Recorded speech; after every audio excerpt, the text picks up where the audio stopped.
sama xol di nga xam nu mu seddee ci yow fii léegi maa ngi lay am sama xol lu ma songu danko fii léegi maa ngi lay am sama xel lu ma songu danko songu danko songu danko songu danko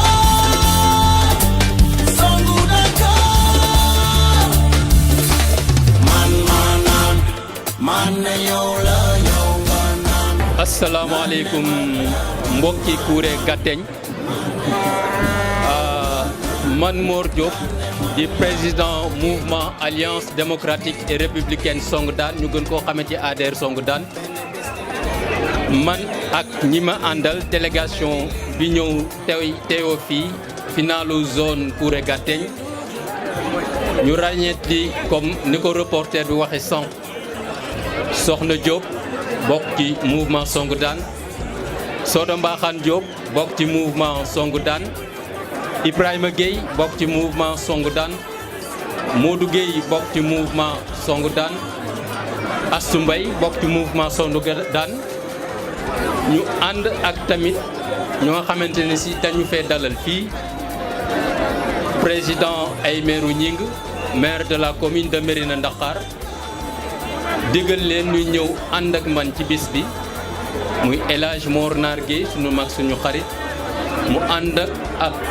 deuxième adjoint au maire monsieur Djibi Ndoye de Aymerou Gningue ñu ñëw fekk fi tamit suñu xarit suñu mag comme ni ko Talla waxee léegi le maire honoraire de la ville de Ngaye Mékhé monsieur As Diagne ñu rafetlu taxawaayam lool ànd ak tamit monsieur Gora Diakhaté son bras droit di kontaan lool tey jii ci teewaayu tey bi teewaay boo xamante ni si comme ni ko wolof yi waxe kawe na suñu njor parce que mouvement Song Daan alliance démocratique et républicaine bi ñu koy taxawal dañ ni Ngaye Mékhé ak li wër Ngaye Mékhé moom mooy nekk zone d'action en premier lieu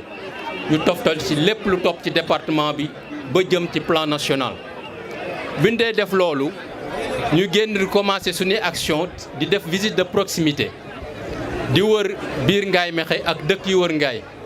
ba ci suñuy programme ñu wax ni ASC bu nekk dina am ndimbal lu mun koy defal ci wàllu nawetaan ci loolu moo ñu yóbbu ASC Ngaye Mékhé yëpp ñu jox leen ay ballon pour ñu commencé seen nawetaan ak dëkk yi wër Ngaye Mékhé yëpp ñu jox leen ay ballon seen ASC ñu débuté seen nawetaan ci loolu waa zone Kouré Gateñ bi ñu leen joxee bal geste bi rëy ci ñoom lool parce que loolu lañ wax te loolu la ñu constaté ñu kontaan ci lool ñi loolu leen bett la de fait que un responsable politique nekk ci zone bi ñëw jox leen bal te yëgoowuñu loolu lu rëy la ci ñoom ci geste boobu ñu ni bu ñu sañoon ñun le mouvement alliance démocratique et républicaine ñu nekk seen parrain ci seen finale zonale bi ñu ko déggee ñu kontaan ci lool ñu ne kon incha allah lépp luñ ci man dinañ ko def loolu moo tax président Ibra Diop ñëw wax ñu ko ñu ne ko lépp luñ ci man dinañ ko def ñu ànd ak yéen ci bis bi. heureusement amuñu ci déception bi ñëwee parce que au-delà mouvement alliance démocratique et républicaine le président Aymerou Gningue yabal na fi délégation au-delà de la délégation comme ni ko monsieur Mor Nar Gueye waxee ñëw na jàppale ma en tant que parrain en tant que président du groupe parlementaire et maintenant j'ose dire en tant que grand frère ñëw jàpp ci bis bi en tant que je suis parrain jàppale ma 100 000 francs loolu boo demee nga waxal président Aymerou Gningue que je reconnais hautement ce geste à sa plus haute portée nga waxal ma ko loolu ne ko remercier maa ngi koy remercier baax ci loolu le maire honoraire As Diagne tamit ñoo ngi lay gërëm di la sant bu baax. au-delà de cela mouvement alliance démocratique et républicaine comme ni ñu ko waxee sànq dafa nekk mouvement politique boo xamante ni si dañ ko samp Ngaye Mékhé pour jóg jàppale président Macky Sall pour que élection yii ñu jëm muy élection présidentielle yi ñu falaat ko pour un second mandat au premier tour du scrutin. loolu moo tax ñu samp mouvement alliance démocratique et républicaine ci Ngaye Mékhé ak gox yi dëkk wër Ngaye Mékhé yëpp ñuy wër di sensibiliser nit ñi ci importance pour voter le président Macky Sall. Comme ni ko monsieur Mor Nar Gueye waxee léegi ci jamono jii ñu nekk dafa am lu xew lu am solo loo xamante ni si dafa bokk ci élection yi mu nekk premier jéego ci élection yi muy parrainage. Comme ni ko Mor Nar Gueye waxee ñu bëgg ki nga xamante ne si moom la Alliance démocratique et républicaine ADER Songu daan choisir comme son candidat aux futures élections présidentielles muy le président Macky Sall kenn ku nekk au-delà di gox bi au-delà de Ngaye Mékhé au-delà de Mérina Dakhar tout le département de Tivaouane comme ni ko président ay maire ñu ngi waxoon ñu parrainer massivement très massivement le président Macky Sall pour que le nombre de parrains bi ñu fixé fii ci département bi qu'on le triple parce que c'est en l'honneur du département du Tivaouane c'est en l'honneur du mouvement Songu daan c'est en l'honneur du président Aymérou Gningue waa Kouré Gatègne nag maa ngi leen di sant di leen gërëm ci geste bu rafet bii ngeen def événement boo xam ce sont des jeunes qui l'ont organisé muy mouvement associatif mouvement nawetaan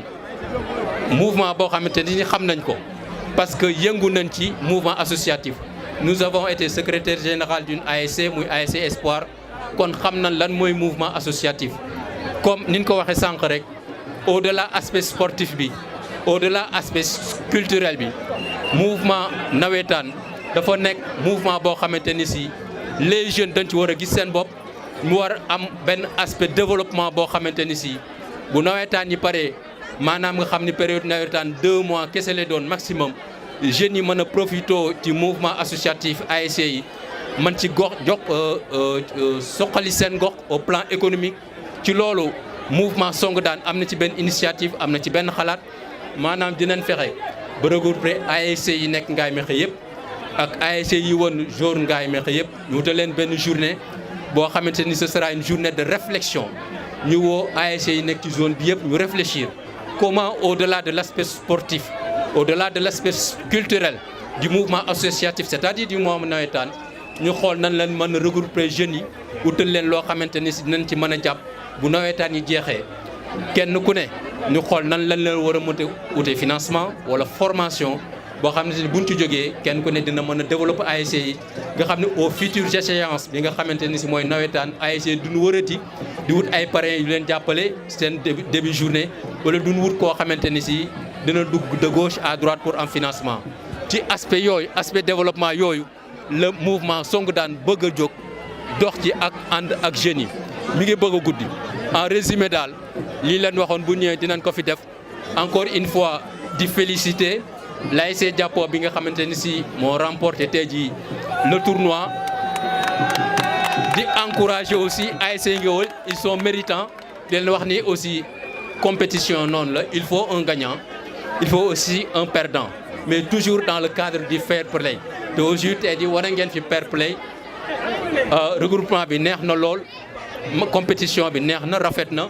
ñëpp ñëw nañ dëkk bi yëpp génn nañu ngeen defee ko ñun ni mu gën a rafetee coow amul xuloo amul te loolu la ñuy xaar ci mouvement nawetaan sans violence loolu la ñuy prôné